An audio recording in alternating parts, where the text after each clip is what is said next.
Oi, Jaque, tudo bom? Vamos aqui.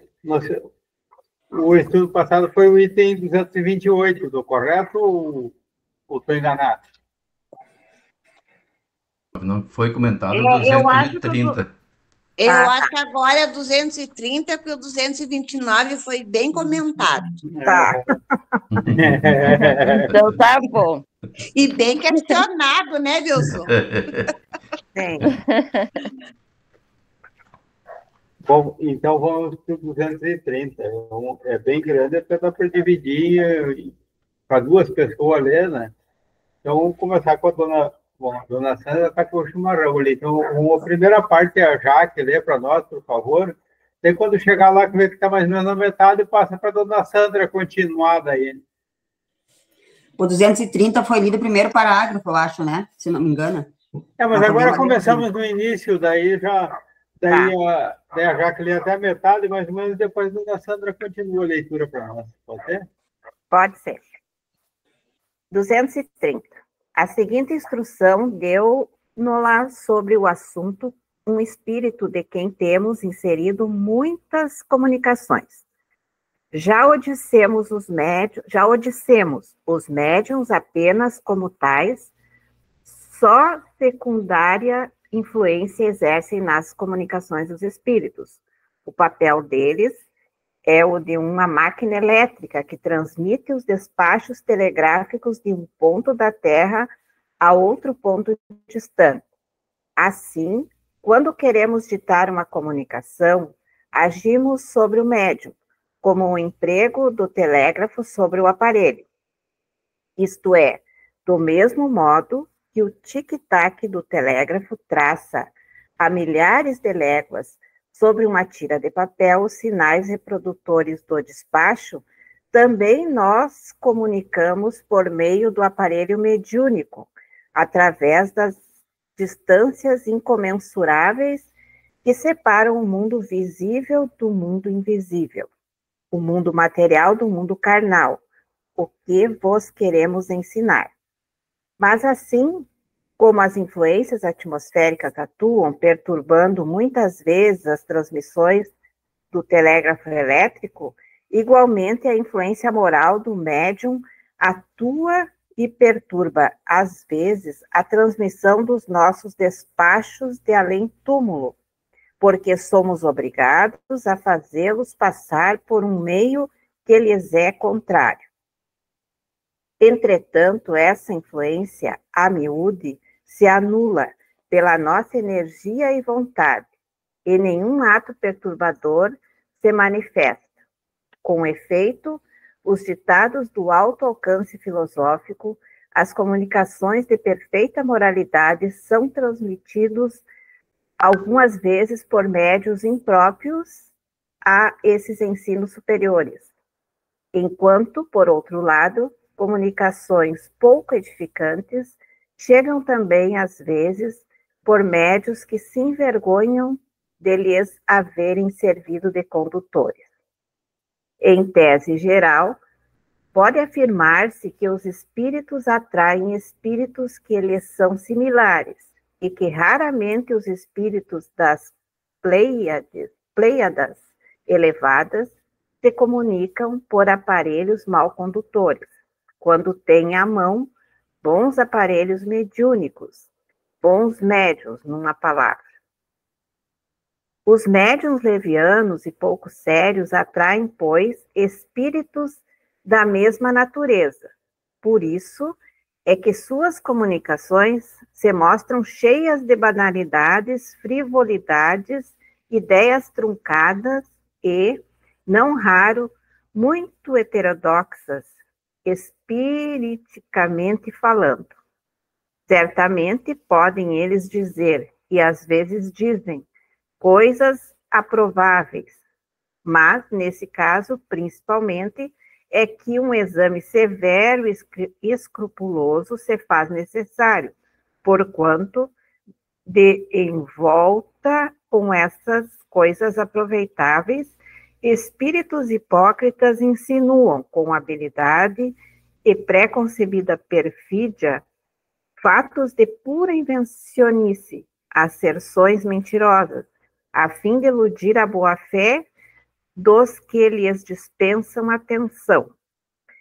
Devem riscar-se, então, sem piedade, toda palavra, toda frase equívoca, e só conservar do ditado o que a lógica possa aceitar ou o que a doutrina já ensinou.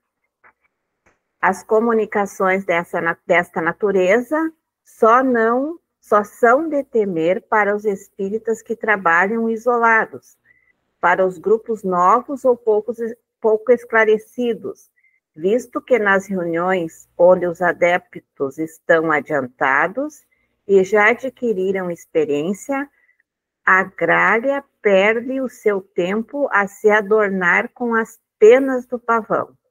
Acaba sempre desmascarado. Não falarei dos médios que se comprazem em solicitar e escutar comunicações indescendentes.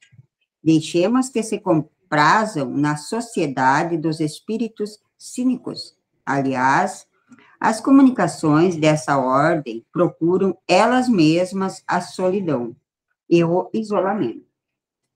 Não poderiam, em todo caso, senão provocar o desdém e o desgosto entre os membros dos grupos filósofos e sérios. Mas, onde a influência moral do médium se faz realmente sentir, é quando este substitui suas ideias pessoais às que os espíritos se esforçam por lhes sugerir. É então, quando aure na sua imaginação as teorias fantásticas que ele próprio crê de boa fé. Resultar de uma comunicação intuitiva. Frequentemente, então, 1000 a apostar contra um que isso não é senão o reflexo do espírito pessoal do médium. Ocorre o mesmo o fato curioso de que a mão do médium se move, algumas vezes, quase mecanicamente, impedida, que é por um espírito secundário e zombeteiro.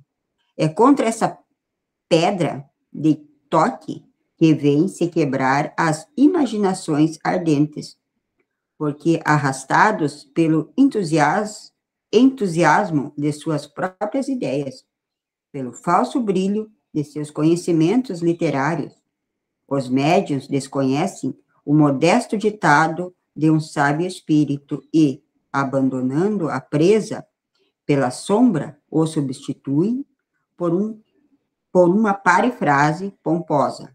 É contra esse terrível escolho que vem igualmente malograr as personalidades ambiciosas que a falta de boas comunicações que os bons espíritos lhes recusam. Apresentam suas próprias obras como obras desses mesmos espíritos. Eis porque é preciso que os dirigentes de grupos espíritas estejam dotados de um tato excelente e de uma rara sagacidade para discernirem as comunicações autênticas daquelas que não o são, e para não melindrar os que se iludem a si mesmo. Na dúvida, abstente, diz um dos vossos antigos provérbios. Não admitais, pois o que não for para vós de uma evidência certa. Desde que uma opinião nova se apresenta, por pouco que vos pareça duvidosa, passai-a pelo crivo da razão e da lógica. O que a razão e o bom senso reprovam, rejeitai ousadamente. Vale mais repelir 10 verdades do que admitir uma só mentira, uma falsa teoria. Com efeito, sobre essa teoria, podereis edificar todo um sistema que desabararia ao primeiro sopro da verdade, como um monumento construído sobre areia, movediça, ao passo que se rejeitais hoje certas verdades, porque não vos são demonstradas lógica e claramente. Logo, um fato brutal ou uma demonstração irrefutável virá delas vós afirmar a autenticidade. Lembrai-vos, contudo, ó espíritas, que não há nada de impossível para Deus e para os bons espíritos, senão a justiça e a iniquidade. O espiritismo está baseado, difundido agora entre os homens e tem moralizado suficientemente os adeptos sinceros de sua santa doutrina, para que os espíritos não sejam mais obrigados a usar más ferramentas, médios imperfeitos, se pois agora um médio qualquer que seja, por sua conduta ou seus hábitos, por seu orgulho ou por sua falta de amor e de caridade, dá um legítimo motivo de suspeita, repeli suas comunicações, porque há uma serpente escondida na erva. Eis minha conclusão sobre a influência moral dos médios. Erasto.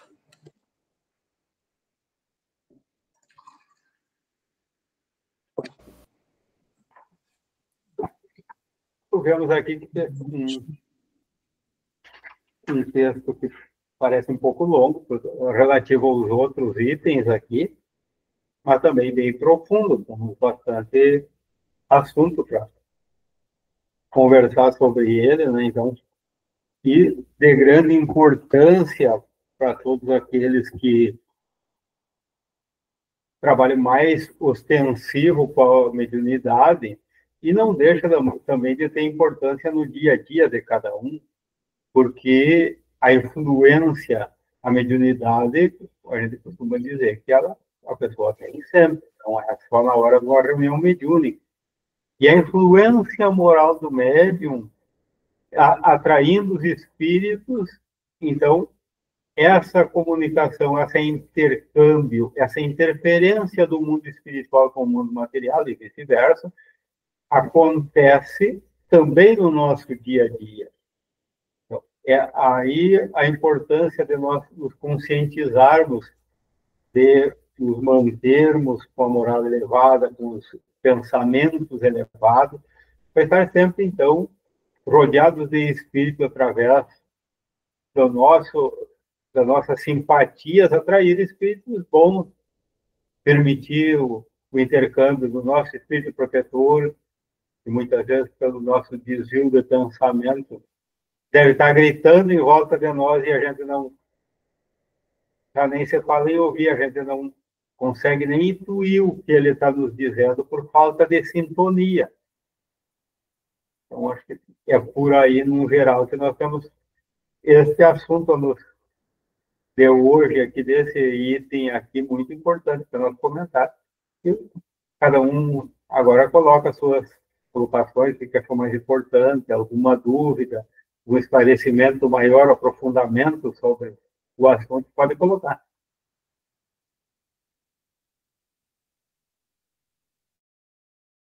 Agora, quando tu estava falando, Marina, essa coisa de a gente não conseguir nem se comunicar com o nosso protetor, né? Me veio essa questão da ansiedade, né? A gente vive num mundo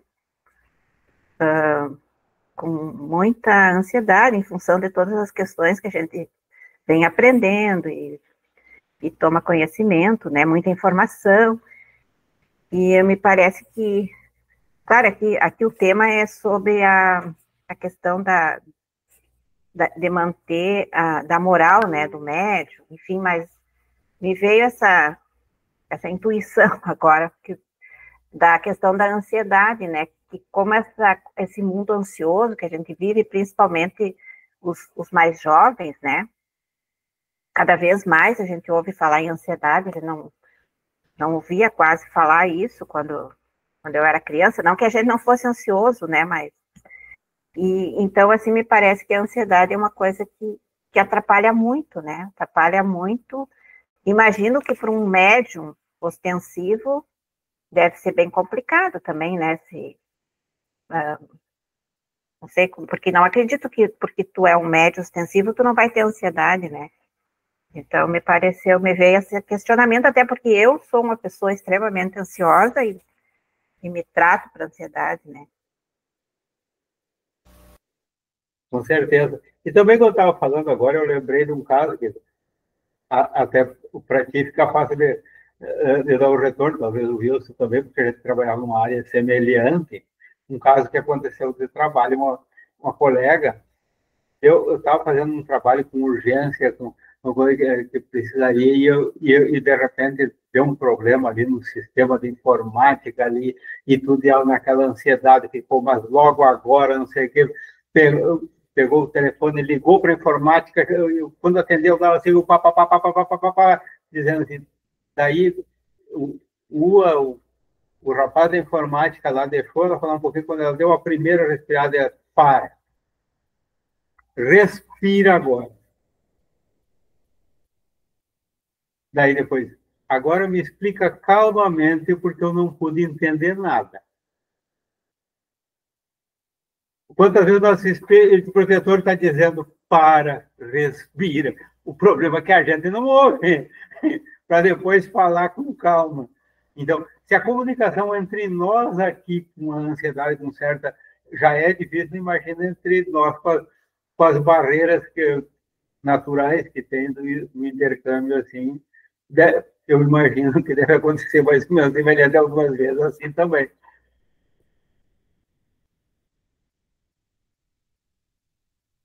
Eu vi também aqui sobre os médios levianos e pouco sérios, atrai, pois, espíritos da mesma natureza. Então, por isso que a gente tem que estar com a nossa moral bem elevada, evitar também a ansiedade, procurar ficar calmo, né? Para poder atrair os bons espíritos, até para que a comunicação seja mais séria também, né? Porque aqui diz assim, certamente podem eles dizer, e às vezes dizem coisas aproveitáveis, mas nesse caso, principalmente, é que é um exame severo e escrupuloso que faz necessário.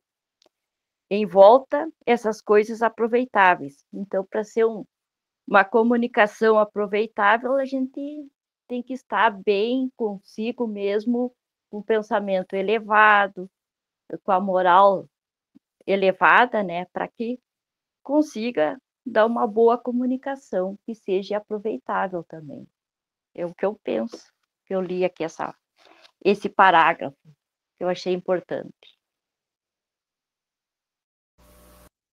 Aqui ele começa fazendo uma comparação, né?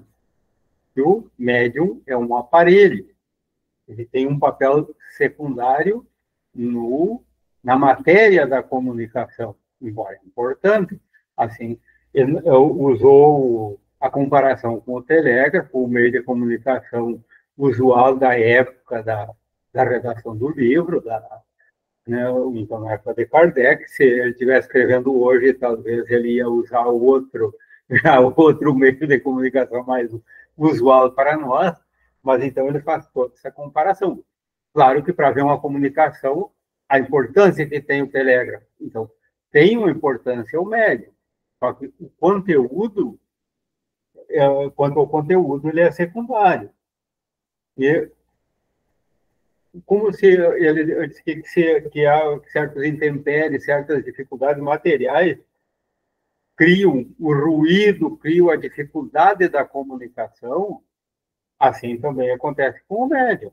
E daí, então, eles, para serem bons condutores, eles têm que estar bem aparelhados, senão as dificuldades aí das condições morais do médium podem gerar ruído, não chegar à comunicação conforme seria o melhor.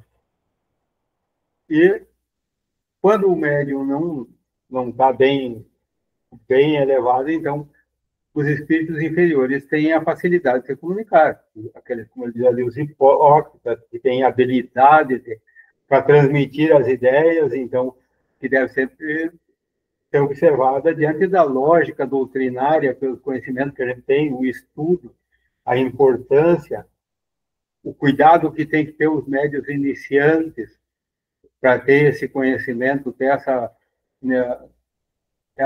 essa preparação mental para esse intercâmbio, o dirigente também, a habilidade que ele tem, tanto para discernir o tipo de comunicação, de se posicionar, e também de trazer para o médium a situação dessas comunicações, quando há desses espíritos inferiores, de orientar, de evitar os melindres também, e o médium também, através do conhecimento dele, não se melindrar. Quando chegar no fim de uma comunicação, depois, se o dirigente ou o grupo ali permitir a ele uma comunicação que, às vezes, para ele está parecendo elevada, porque houve uma comunicação que muitas palavras, muitos, como diz o Rios, que no meio de algumas verdades infiltra uma mentira ali, como o Kardec disse, vem uma serpente no meio dos ramos, uma coisa assim. Então, ter esse cuidado de também não se melindrar, de aceitar, porque ele está sendo um meio, como se ele não é o autor, ele não tem a responsabilidade sobre o conteúdo, ele é o meio, então, se não for boa, então, ele foi um meio da comunicação, então ele não tem que se melindrar. Assim, quando ela for elevada, ele não tem de se arvorar, de achar que é sua comunicação bela, não, é de um espírito superior. Quando é inferior, é uma comunicação do espírito. E, como o Wilson gosta ali de nos colocar ali, de não ser, que é melhor repelir as verdades do que aceitar uma mentira. Então, na dúvida, nessas análises das comunicações, é como aquela placa de trânsito. Na dúvida, não ultrapassem. Mas na dúvida, surgiu... Sim. Eu fiquei com uma dúvida agora, assim, como é que é na prática, assim, se o dirigente percebe, né, pela experiência, pelo conhecimento, vê que está acontecendo essa comunicação, a pessoa não é interrompida, tipo, depois que é conversado isso, como é que é? Sim, porque na hora da comunicação, o dirigente, ele está se comunicando, está trocando com o espírito. Então, com o médium, ele vai depois, a não ser que haja algum exagero do médium que ele precise, no momento, chamar a atenção do médium. Então, um espírito violento, de repente, ele começa a fazer bateção, fazer gritaria, uma coisa fora. Eu, particularmente, eu nunca vi, mas um exemplo, assim, uma coisinha, ele pode chamar a atenção do médium para conter, porque ele tem o controle. O médium sempre tem como... Daí ele pode chamar a atenção do médium na hora da comunicação para que dê o limite para aquele espírito, porque daí ele se comunica, ele troca ideia, ele pode chamar a atenção do espírito em si, mas ele pode chamar no momento a atenção do médium para dar o limite que pertence ao médium, que é o dono da casa ali, que está emprestando a sua casinha mental ali, mas o controle é dele, né? Então, pode acontecer, sim, de chamar a atenção na hora, mas quanto a certas coisas, o normal é com o médium a conversa depois ao final. Eu penso assim, ó, que se o médium não está bem preparado, bem harmonizado para ir no trabalho mediúnico, aí nem deve ir, porque aí não vai conseguir se concentrar, não vai poder nem ajudar o espírito ali sofredor com as preces. Então, a gente, não só no dia, mas perante a semana, tem que procurar ficar harmonizado, com tranquilidade, com paz, para que possa ajudar o espírito quando chegar lá em sofrimento. E o médium que diz que ele é inconsciente, que ele não lembra das comunicações e não lembra no momento que está recebendo uma comunicação, e que ele não domina o espírito, Marina. Aí, o que faz com esse médium? Esclarece ele. Ele tem... Porque nós estamos falando aqui, ó, quem é o que tem o controle mental? É o espírito. Então, ele não tem a recordação quando passa o transe. É uma coisa. Agora, na hora da comunicação, ele cedeu, mas ele tem o domínio e ele está ali, ele espírito, ele está ali, ele tem o controle. Então, se depois ele ficou inconsciente daquilo que aconteceu, ele não tem, é uma coisa. Agora, o controle, ele sempre tem, ele tem essa facilidade de que ele está ali e ele pode exercer esse controle mesmo o dito médium inconsciente. Mas nem todos os médios têm esse controle sobre o espírito. Nem todos. Eu já vi, Marina. Sim, já presenciei isso aí. Aham. E claro que todo médium deve ter o controle, até através do pensamento, quando tu vai receber, tu já está doutrinando o espírito. Chegou ali, tu vê que tem muitos que chegam lá, vontade de virar uma mesa e fazer sucesso, e tu já doutrina. Ó, meu amigo, não é isso aí, se tu vai fazer isso, eu não vou permitir que tu vá ter que comunicar através de mim. Mas eu já vi médium que diz que ele não sabe o que o espírito faz, e já vi médium virar mesa, e deu muito trabalho isso aí, até esse médium depois deixou de ir no centro, se fala. Uhum. Mas é isso aí que eu estou dizendo, é a falta de preparo e assim, ó, deveria ser um médium que estava iniciando sem o devido preparo e que não sabia lidar com aquela situação. Então, por isso que a dificuldade, às vezes, a pessoa tem um certo grau de mediunidade ou tem muita vontade de participar e por isso que acha, mas eu preciso de tanto estudo porque não sei o quê, e aí que é a importância. Porque, claro, que a gente sabe que quantos começaram um trabalho dentro de um trabalho mediúnico sem ter toda essa preparação e que acabou dando certo, que vieram daí com o exercício, foram aprendendo e depois foram estudando depois e com a experiência e tudo, e foram pessoas e são pessoas de muita importância no trabalho, mas também houve esses casos aí, que começa sem o preparo, acontece aí a pessoa que vai se afasta. Eu também sei de pessoas que não vi presencialmente, mas sei de pessoas que na primeira chegada já houve comunicação, que ela se apavorou e que agora nem para assistir uma palestra no centro espírita, eu não tenho quem convença a pessoa dele. Então, ver a responsabilidade que é de colocar uma pessoa num trabalho mediúnico. Então, esse conhecimento que a gente está tendo aqui do estudo, do aprofundamento e troca de ideias, isso aí é um mínimo para uma pessoa, depois de passar todo esse livro bem discutido aqui, ainda depois de começar a pensar, a iniciar no trabalho mediúnico, porque é como a história do laboratório, como a eletricidade, que são coisas muito boas, mas tem que ter o mínimo de conhecimento, senão o acidente é muito perigoso.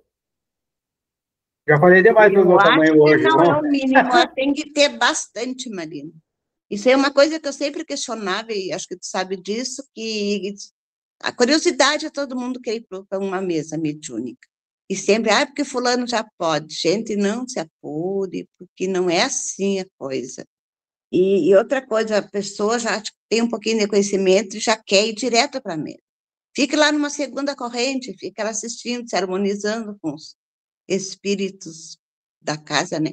É uma coisa que eu sempre, sabe, que eu me questiono sempre nisso aí, acho que a pessoa nunca pode se apurar, e com calma, e muita calma. Para ir sentar numa mesa, tem que ser seguro e saber o que está fazendo, né? É o conselho que eu sempre dou para todo mundo. É, porque é um trabalho sério, né? Não é uma brincadeira. E aí não deve levar na brincadeira, né? Seu Júlio, dona Sandra, seu Adão, lindo mate aí, vamos. Qual é a ideia de vocês aí sobre esse assunto que a gente está conversando?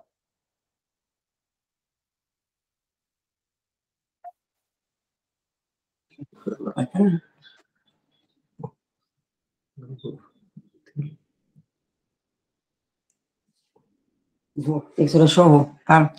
O que a senhora achou da ideia? Boa ideia, né? Boa ideia. É bem por aí, mais ou menos, a gente sabe que isso aí é sério. Eu acho que as pessoas, hoje em dia, são muito apressadas, né? É que nem o senhor falou, e os outros tudo falam aí, que nem uma criança vai chegar na escola, ele não sabe nem rabiscar muitas vezes, né? E daí... E uma criança é inocente, e a gente sabe, tá sabendo dos riscos, né? Pode. E esse negócio de distinguir o falso pelo verdadeiro, eu já vou no falso mesmo. O mistificador deve ser bem complicado. Bem complicado. Tem que ter muita, como a dona Silene falou ali, preparação. E essa preparação, meu amigo, não é fácil. Para nós ver que entre nós aqui, quantas vezes, digamos, um estelionatário, um golpista, um coisa assim, ele chega com aquela conversa e ilude quantas pessoas instruídas, pessoas que tem, que a gente depois, como é que a pessoa foi cair, uma pessoa tão instruída, foi cair num golpe, numa coisa, e com aquela conversa e coisa.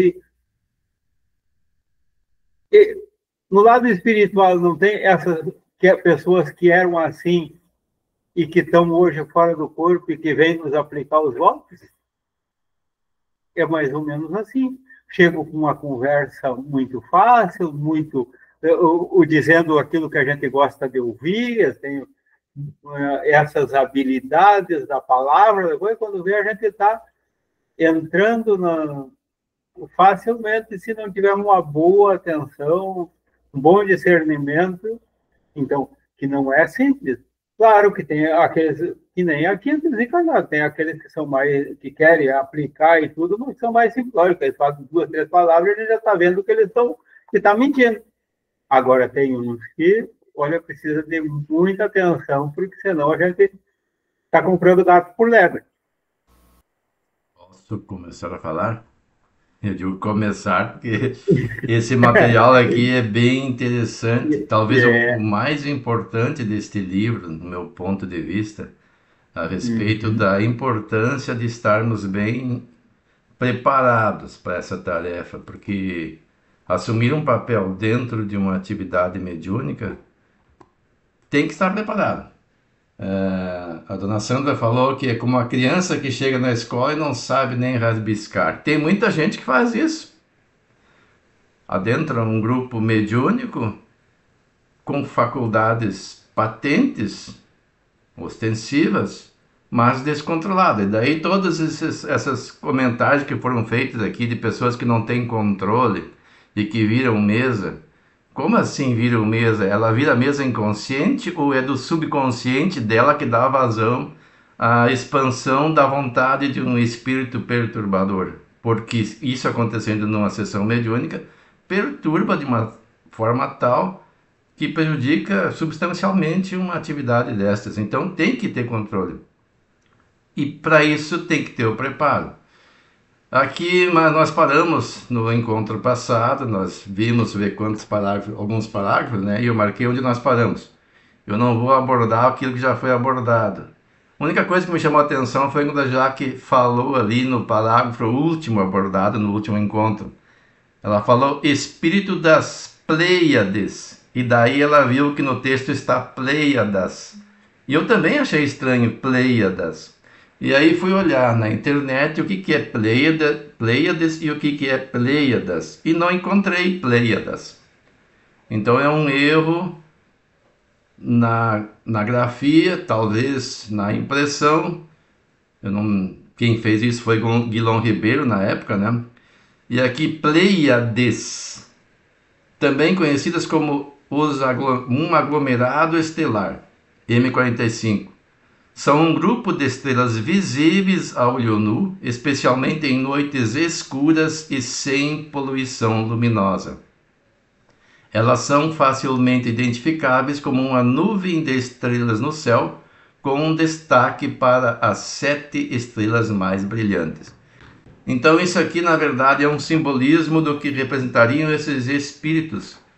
Luzes na escuridão, um grupo de espíritos de escola, né? Diz aqui, ó, vamos ler o parágrafo inteiro de novo. Em tese geral, pode afirmar-se que os espíritos atraem espíritos que lhes são similares e que raramente os espíritos das Pleiades, corrigindo o texto escrito, das Pleiades elevadas se comunicam por aparelhos maus condutores, quando tem à mão bons aparelhos mediúnicos, bons médios, numa palavra. Ou seja, raramente, mas não quer dizer que nunca.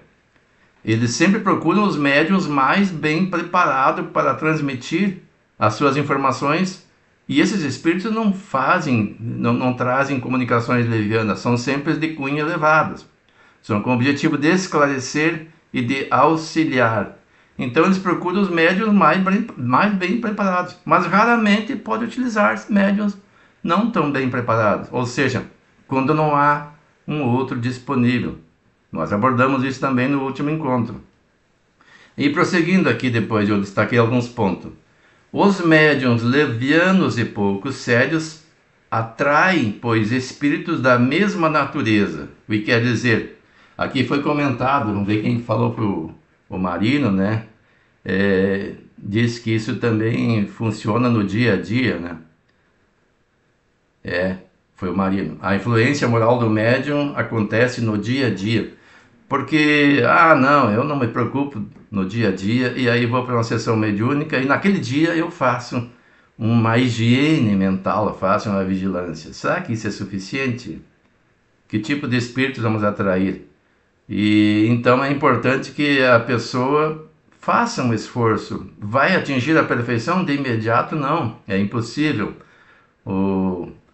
As obras básicas, se não me engano, o livro do Evangelho segundo o Espiritismo diz que o bom espírita é aquele que se esforça por domar as suas más inclinações. Daí a gente lembra a orientação de Santo Agostinho, as reflexões diárias, né?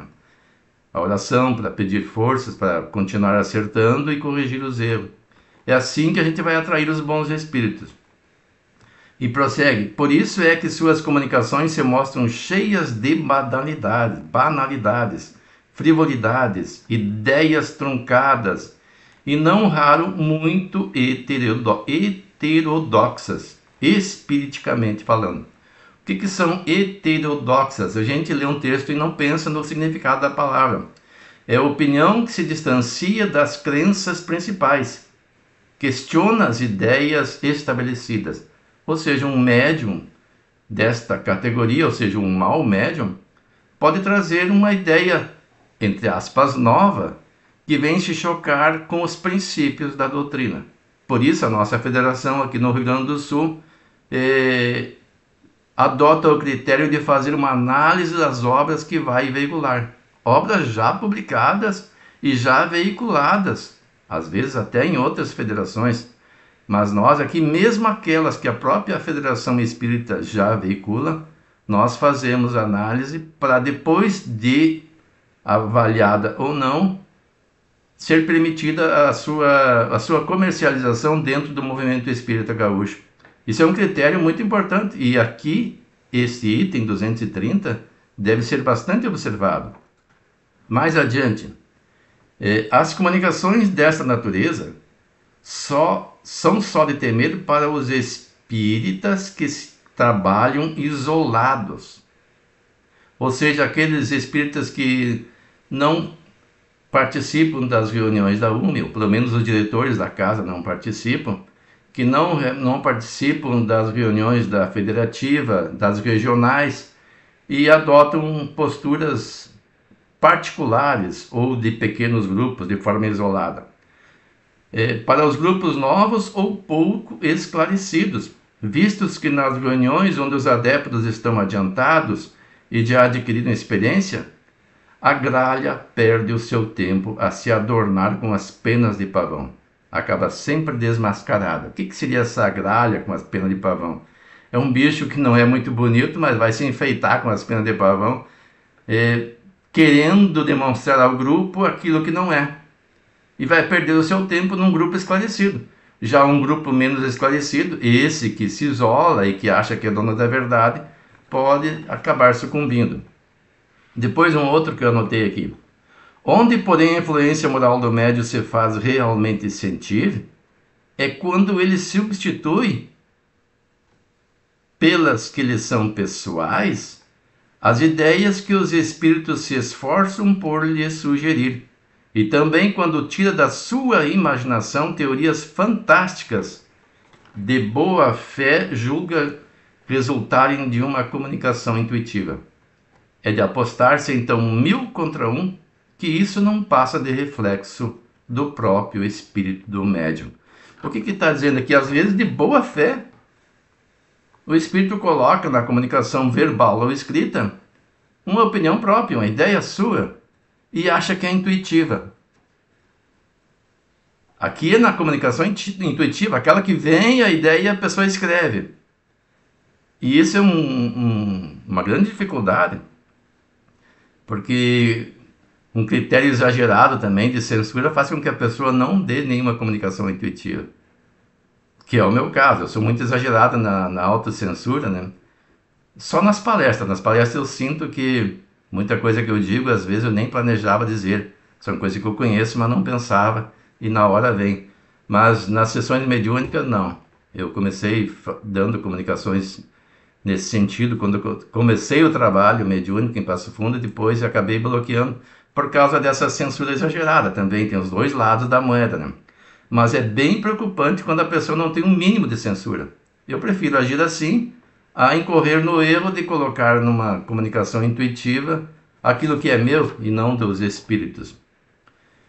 E depois aqui tem uma outra frase que eu só notei uma palavra, paráfrase empolada. Ó. Substitui por uma paráfrase empolada, ou seja, ele recebe, porque os espíritos comunicam como? Pelo pensamento, nós já aprendemos isso. A não ser aqueles, nos casos de possessão, que são raríssimos, né? Que o espírito superior se aposta do corpo do médium para falar como se seu corpo fora. Isso temporariamente. Mas, geralmente, é a ideia. O comum é a ideia que vem e ele transforma em palavra escrita ou verbalizada a ideia do espírito. E, às vezes, adota paráfrase empolada, melhor dizendo. Ele quer botar um impacto maior na ideia e transforma aquilo numa frase, às vezes acadêmica, quando o espírito está trazendo uma palavra mais simples, de mais fácil compreensão para as massas. E daí usa um linguajar de difícil compreensão, que é preciso, em certos casos, usar um dicionário. Quando não... Inclusive, o Marino falou há pouco nas questões do meio judicial que ele trabalhava, né? A orientação é que procuremos o linguajar comum, não aquelas paráfrases ou aquele linguajar empolado. Isso profissionalmente falando. Agora imaginemos num meio mediúnico. Contra este escolho terrível, vem igualmente chocar-se as personalidades ambiciosas, que em falta das comunicações que os bons espíritos lhe recusam, apresentam suas próprias obras, como se fossem desses espíritos. Isso aqui é importantíssimo observar. Eu sempre comento o processo dos espíritas, e eu procurei aqui, se vocês me permitem, vou compartilhar com vocês um material que eu encontrei na internet que fala sobre este assunto. Vamos ver se é esse aqui. Esse aqui. Vamos compartilhar. Para que nós... Aqui, na verdade, ele aqui é o começo, né? É uma obra de Madame Leigh-Marie.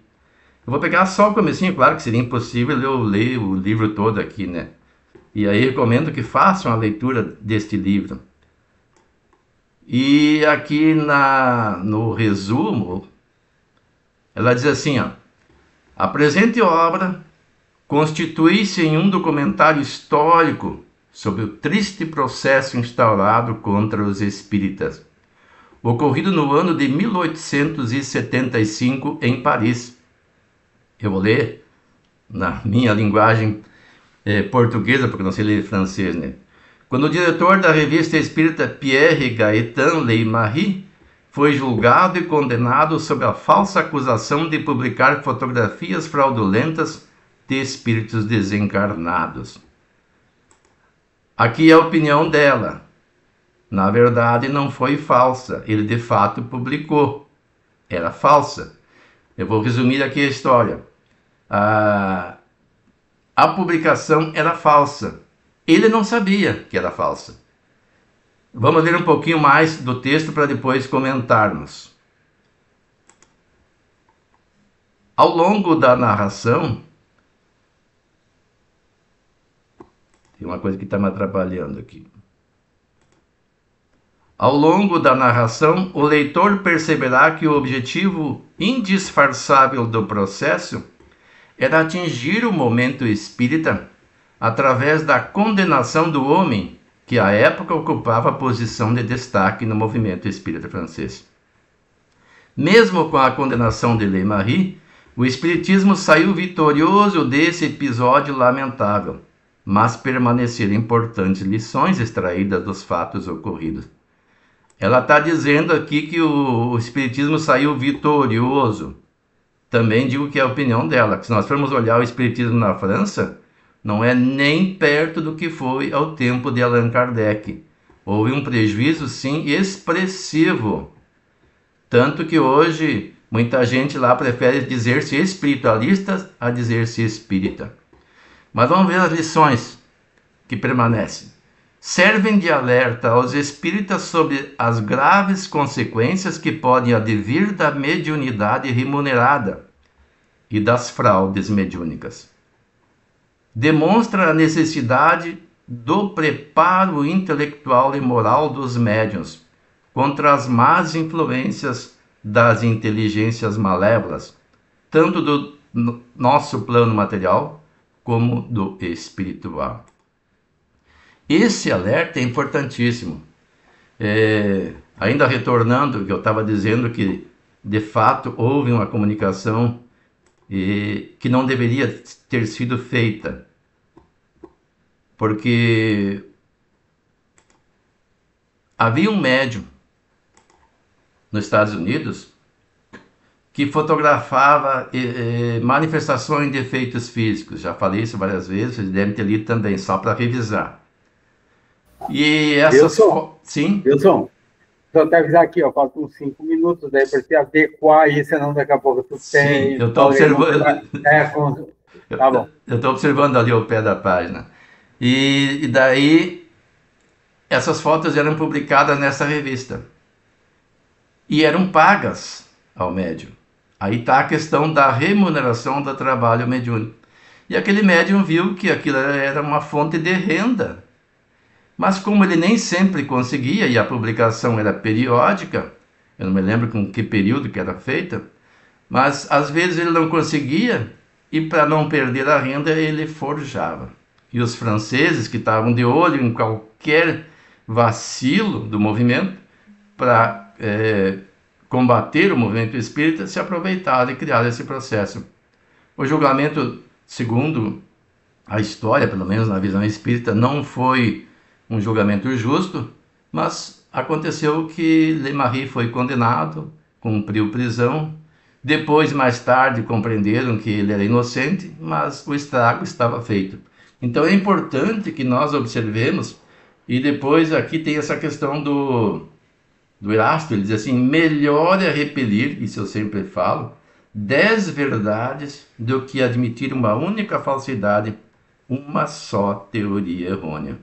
E ao final ele conclui: se pois agora um médium qualquer que seja, se tornar objeto de legítima suspeição pelo seu proceder, pelos seus costumes, pelo seu orgulho, não é só pela comunicação, é a sua postura também, pela sua falta de amor e caridade, repeli suas comunicações, porquanto aí estará uma serpente oculta entre as ervas.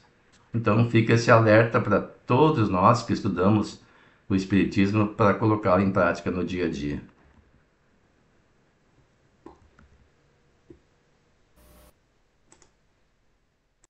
Ainda temos tempo. Alguém quer fazer algum comentário, alguma pergunta, enfim?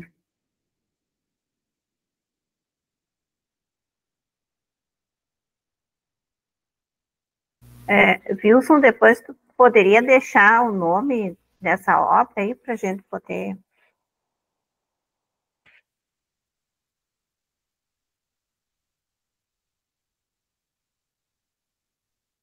Compartilha no grupo daí do WhatsApp lá. Isso. Eu vou compartilhar. Só estava abrindo o microfone aqui para poder falar, que tem que abrir 2 microfones. Se não abrir os 2, aí não grava.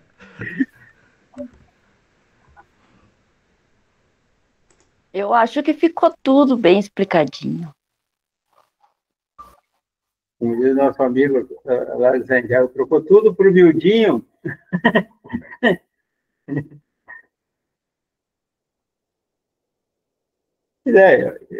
Esse estudo, a gente às vezes parece que tem certas coisas que é repetitiva, desde que iniciou o estudo, muito assunto vai e sempre volta, e sempre, mas é dada a importância que tem aquele assunto, que então a gente, é pela repetição que a gente aprende, que a gente conscientiza. Tem coisa que a gente vê ali na hora e tudo, tá muito bom, daqui a pouco, mas eu estou ouvindo de novo.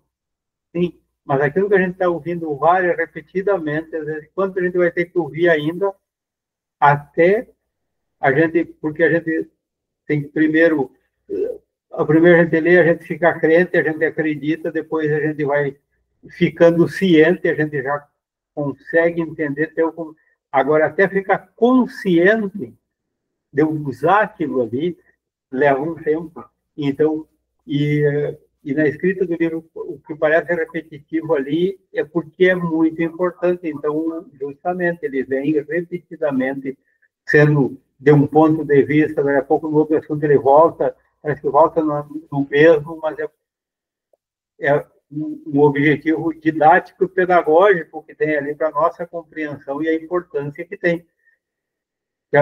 Aquilo que não tem muita importância, ele vai falar uma vez e depois dificilmente, mas aquilo que vem repetidamente, porque a importância é maior. É que nem um livro, né? Quando a gente vai ler, a gente lê uma vez e precisa ler várias vezes para poder entender tudo, porque senão a gente esquece do que já leu.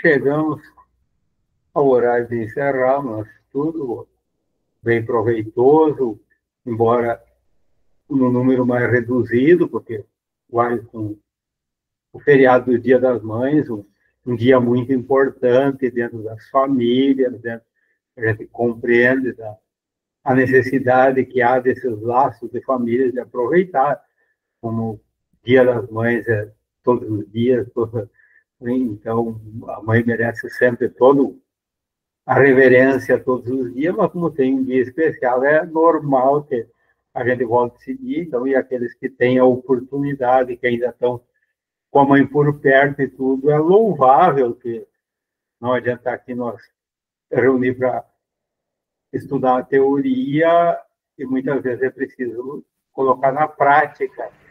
Então, essa vivência, o amor em família, que não é levado que a gente veio aqui, então.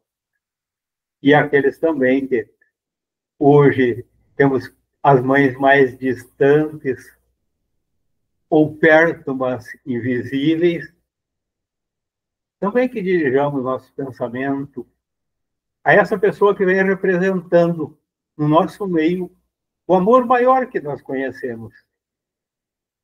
E que nós vamos nos conscientizando e assim pedimos a Deus, a Jesus, aos nossos mentores espirituais que nos ajudem a todos a desenvolver no nosso amor, no nosso coração, um amor semelhante ao da mãe que sente pelo filho,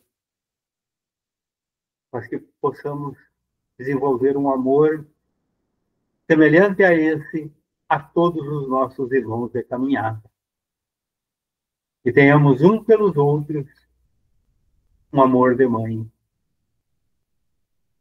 que representa esse amor mais puro que podemos vivenciar hoje na Terra. Claro, ainda distante do amor divino, mas que nós sentimos já aqui. Possamos dirigir o pensamento neste momento às nossas mães, onde quer que estejam, que recebam o nosso amor, o nosso carinho, em forma de energia, de abraço, que se transforme em felicidade, que isso possa trazer um benefício àquela que nos direcionou muitos momentos seus, seja através do sorriso ou através da lágrima, mas sempre amor. Queremos pedir por todas aquelas mães que hoje têm seus filhos nos presídios, seus filhos nos hospitais, seus filhos nas ruas, perdidos nas drogas, que têm seus filhos distantes, seja pelo trabalho, por as questões da vida que afastam do convívio e que sentem falta daquele abraço físico, da presença do filho.